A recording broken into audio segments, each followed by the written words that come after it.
El olor de la carne a la brasa todavía flotaba en el aire cuando ella lo dijo. Sofía estaba de pie a su lado, con la mano apoyada ligeramente en su espalda. Su voz apenas un susurro. Javier, si todo esto desapareciera mañana, yo seguiría aquí. Él la miró, pero algo en sus ojos le dijo que ella ya lo sabía. Y de repente, las risas a su alrededor parecieron un simple ruido de fondo para una verdad de la que ya no podía escapar. El jardín estaba lleno de vida, niños persiguiéndose con globos de agua, los tíos debatiendo sobre el punto exacto del chorizo, una música que flotaba perezosamente en el aire del verano.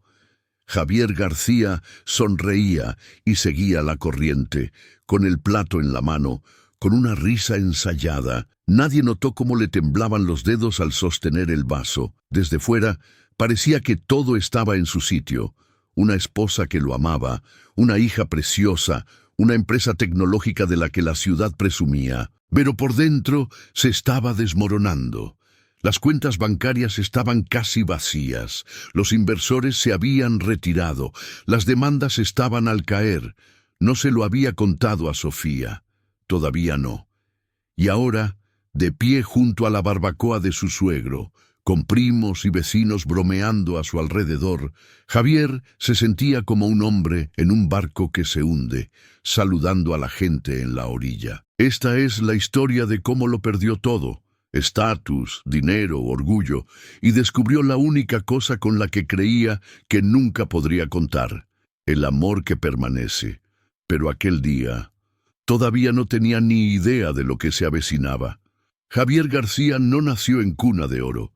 Su padre, un mecánico en un pequeño pueblo de Cataluña, solía decir: nosotros no nos hacemos ricos, nos buscamos la vida. Javier se lo tomó a pecho.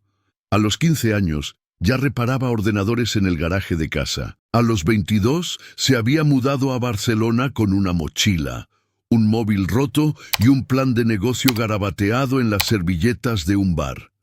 Levantó su startup tecnológica, Conectared, a base de noches en vela, fideos instantáneos y una fe feroz en que podía crear algo más grande que él mismo. Y durante un tiempo funcionó. Los inversores llamaban, se publicaban artículos. Su software para la educación rural a distancia se convirtió en un éxito durante la pandemia. Él y Sofía se mudaron a una casa más grande. Compraron un coche que no hacía ruidos extraños. Llevaron a la pequeña Lucía a la Costa Brava por primera vez. Pero incluso con el éxito, Javier nunca se libró de la sensación de que todo podía desvanecerse. Sofía era su ancla, era su estabilidad, una maestra de primaria que todavía metía notitas escritas a mano en la mochila de Lucía.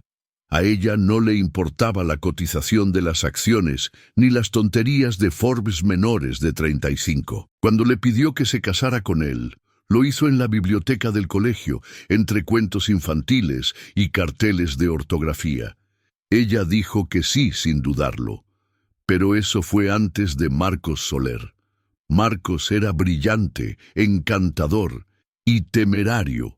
Se unió a Conectared como cofundador, trayendo contactos deslumbrantes e ideas de expansión arriesgadas. Javier, ansioso por crecer rápido, dijo que sí demasiadas veces.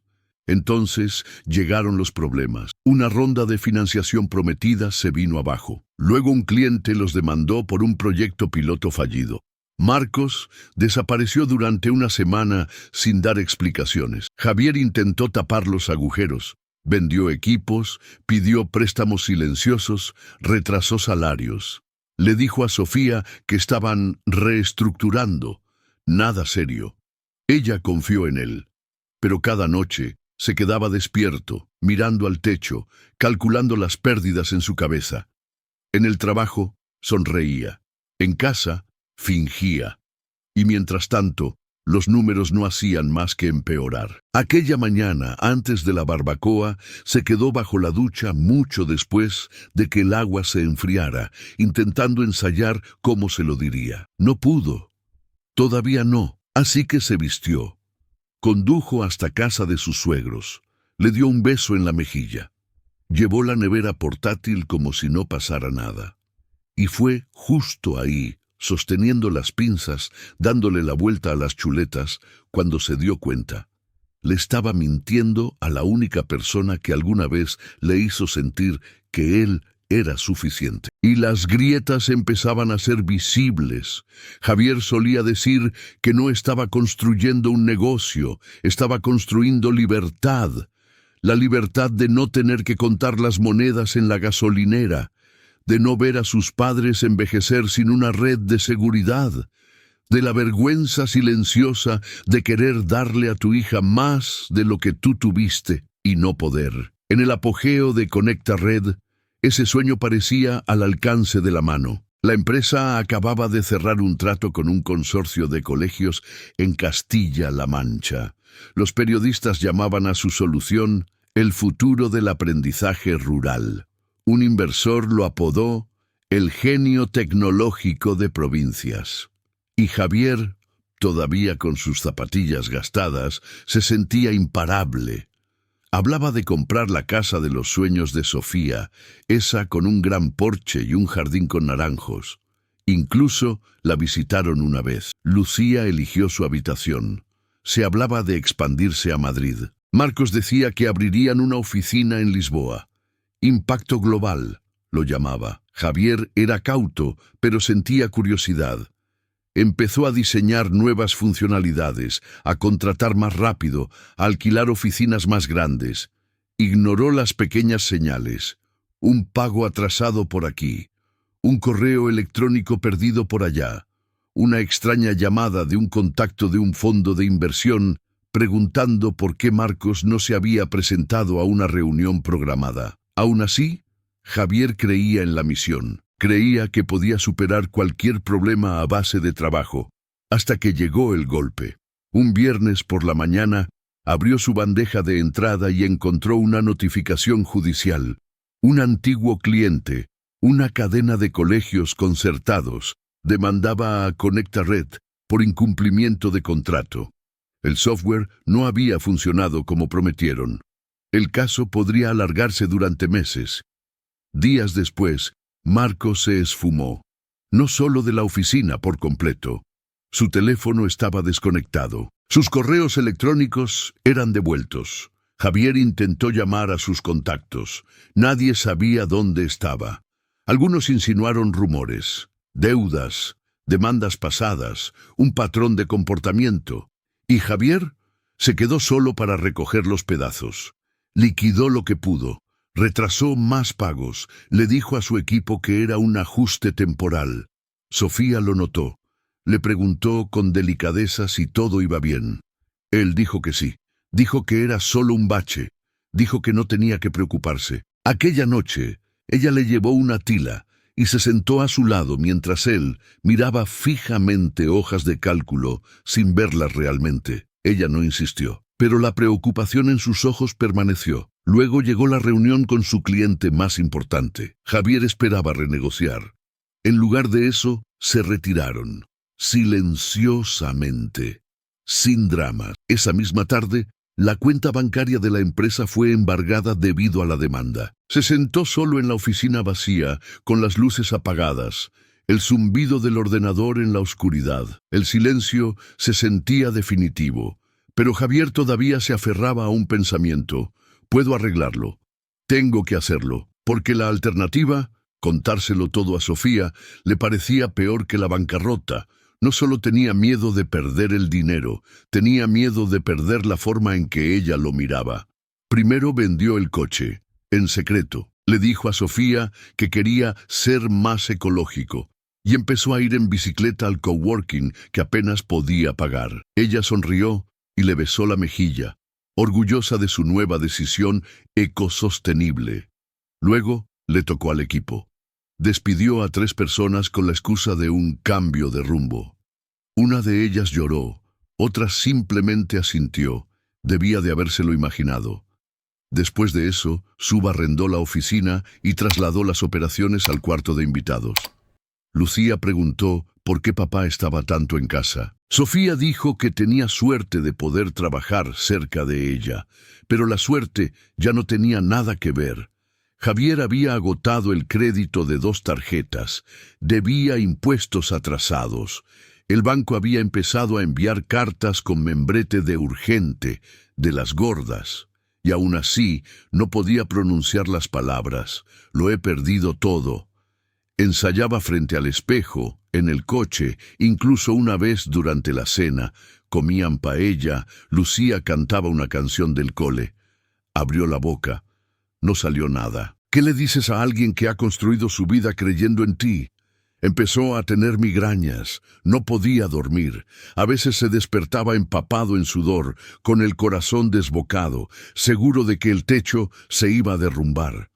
Lo peor llegó una mañana cuando intentó comprar leche y su tarjeta fue denegada. Rebuscó en la guantera.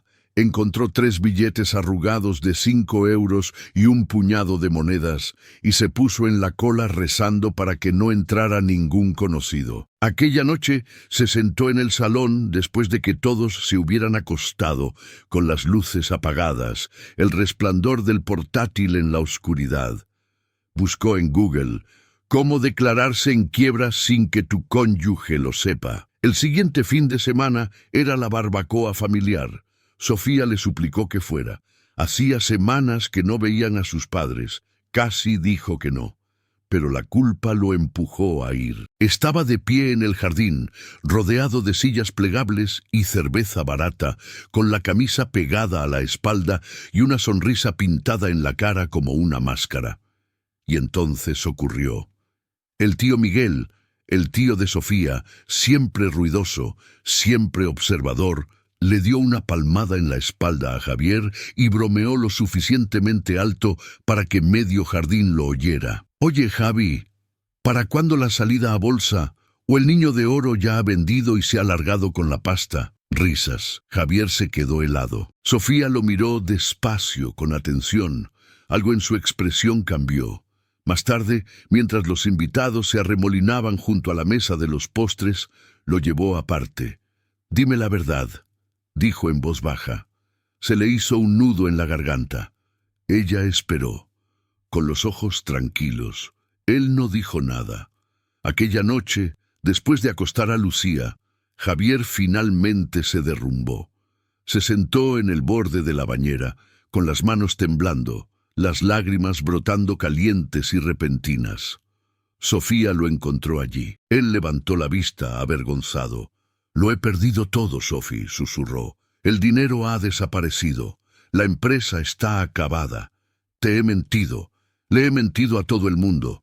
Ya no sé ni quién soy». Al principio, ella no habló. Simplemente se sentó a su lado en el suelo del baño. «Sabía que algo iba mal», dijo. «Solo que no sabía hasta qué punto. No te lo conté porque pensé que si lo sabías, te marcharías». Sofía se giró hacia él, con los ojos rojos pero firmes. «Yo no me casé con una empresa», dijo. «Me casé contigo». Él se rompió de nuevo, esta vez sobre el hombro de ella. Pero incluso en ese momento, una parte de él todavía no se lo creía. Una parte de él pensaba que se despertaría al día siguiente y se daría cuenta de que la vida que tenían se había acabado. Y ella también se habría ido. Porque un amor así no estaba seguro de que existiera. Ya no. A la mañana siguiente, el mundo parecía exactamente igual. Platos sucios en el fregadero, facturas apiladas en la encimera, Lucía tarareando en el pasillo, ajena a la tormenta que había caído, pero dentro de Javier algo había cambiado. Sofía no se había ido, no había gritado, no lo había acusado, no se había alejado. Hizo café. Se sentó frente a él en la mesa, con el pelo todavía húmedo de la ducha, los dedos rodeando la misma taza desconchada de siempre. «Bueno», dijo simplemente, «ya encontraremos una solución». Javier la miró fijamente. «¿No estás enfadada?» Ella asintió lentamente. «Estoy enfadada porque has pasado por esto solo, pero no estoy enfadada contigo». Él bajó la mirada. la culpa oprimiéndole el pecho. Pensé que tenía que arreglarlo todo antes de contártelo, como si pudiera arreglar el desastre, nunca tendrías que verlo. Sofía extendió la mano sobre la mesa, posándola sobre la de él.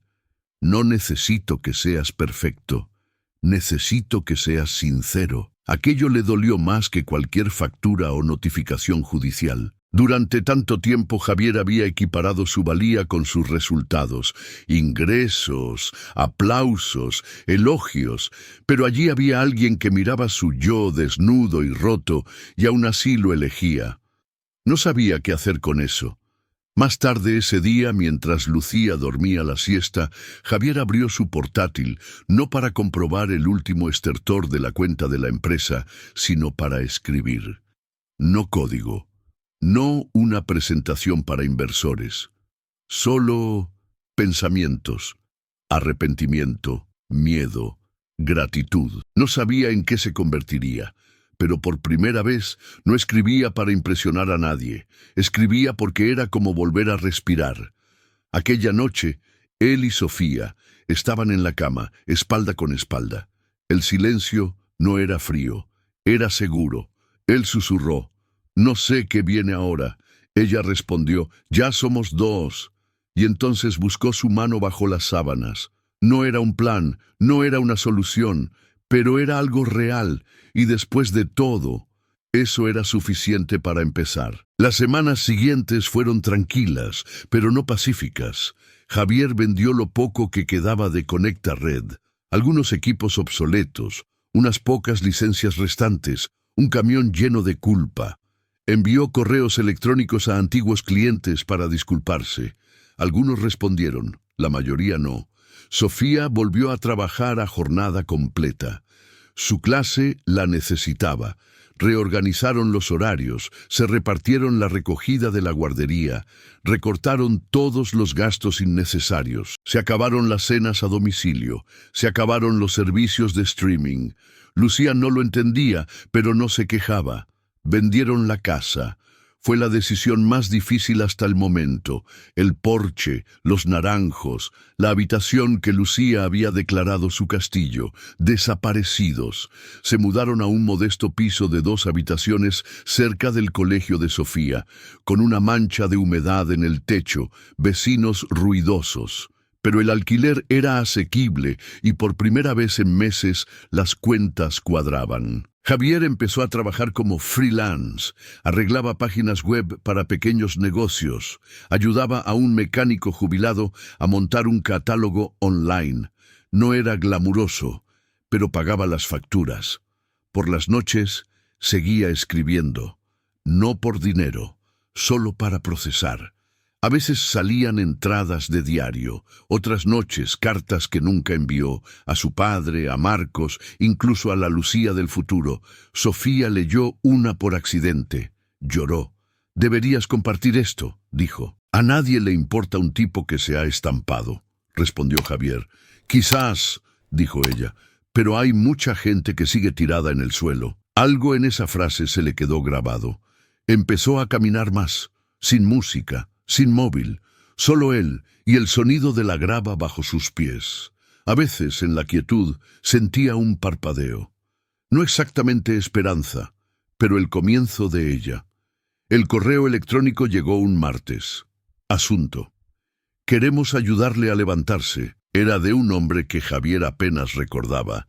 Alguien que había conocido una vez en una feria de tecnología en Madrid. Ahora dirigía una turbia consultora de recuperación de empresas, especializada en convertir startups en quiebra en rentables máquinas de hacer dinero.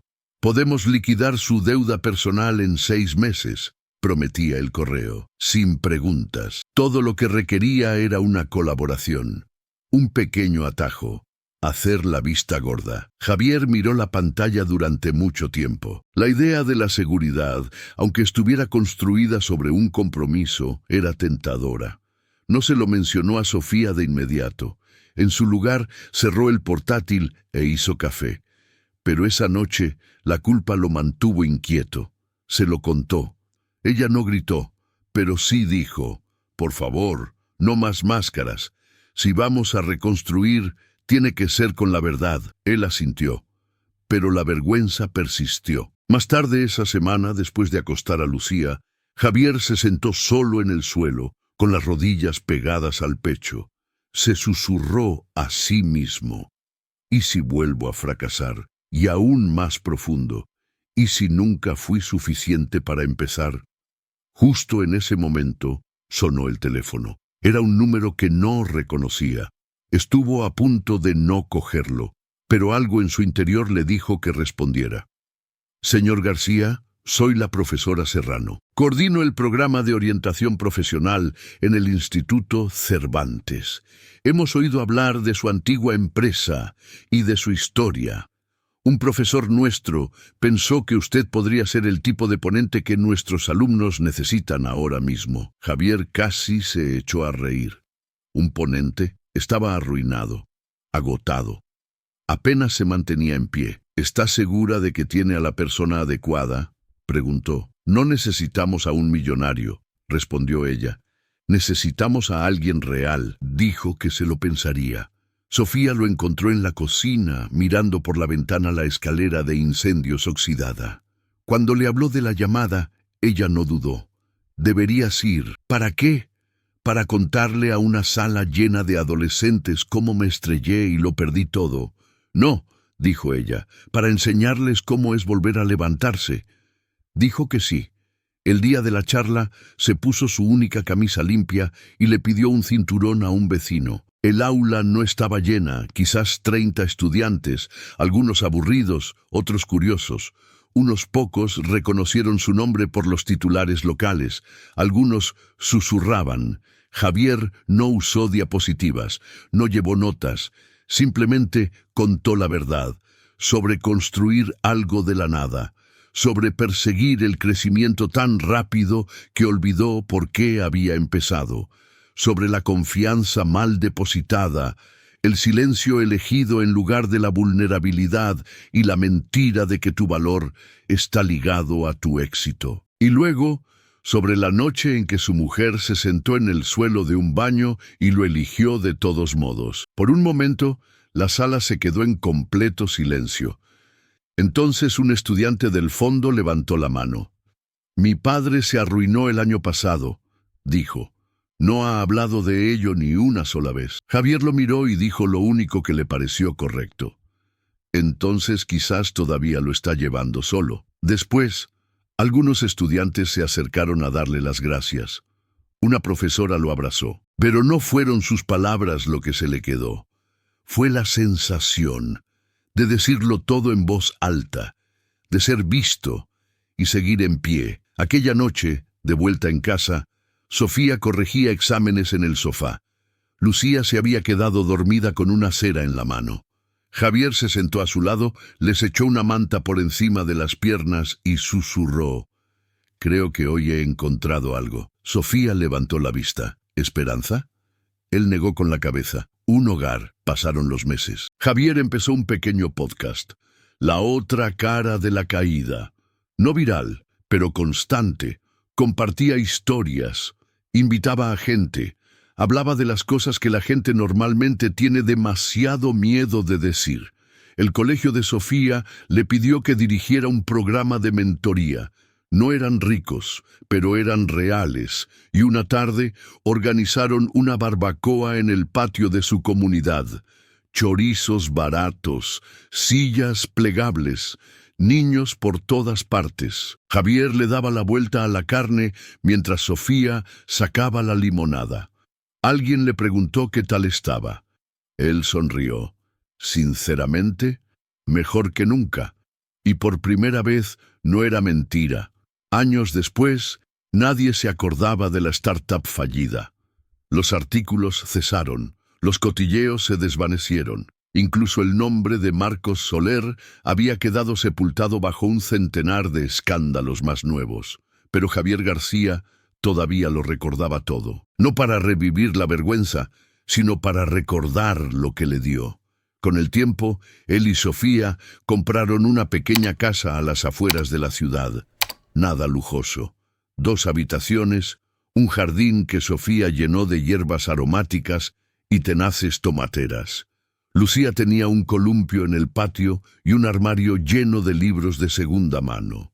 Javier nunca volvió al mundo de la tecnología. No quiso. En su lugar, se centró en su podcast, en sus escritos y en una ONG local que ayudaba a jóvenes de primera generación a lanzar sus propios proyectos.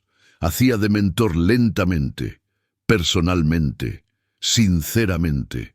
Les hablaba del fracaso como si fuera una herramienta, no una lápida. Una tarde, después de un evento en un instituto, un adolescente lo apartó y le dijo: «No pensaba que la gente como usted se recuperara». Javier sonrió. A veces, caer es la única forma de recordar lo que de verdad te sostiene. Aquella noche, estaba en el porche mientras el sol se ponía tras las colinas. Sofía salió, con 2 tazas de tila en las manos. No le preguntó en qué pensaba. Simplemente se quedó a su lado, como siempre había hecho.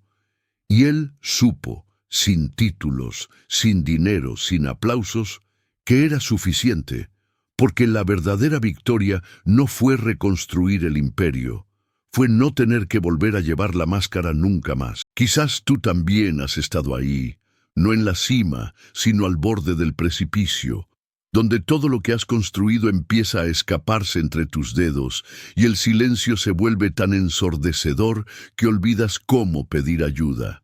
Si esta historia ha tocado algo en ti, si alguna vez has sentido el miedo a no ser suficiente sin tus logros, deja un comentario. Tu voz podría ser la que otra persona necesita oír esta noche. Y si crees en ese tipo de amor que permanece, incluso cuando todo lo demás se desmorona, dale a me gusta. Suscríbete al canal, porque aquí contamos historias que no fingen. Historias sobre caer, sí, pero sobre todo sobre lo que ocurre cuando decidimos levantarnos de todos modos, y en quienes nos convertimos cuando ya no queda nada que ocultar.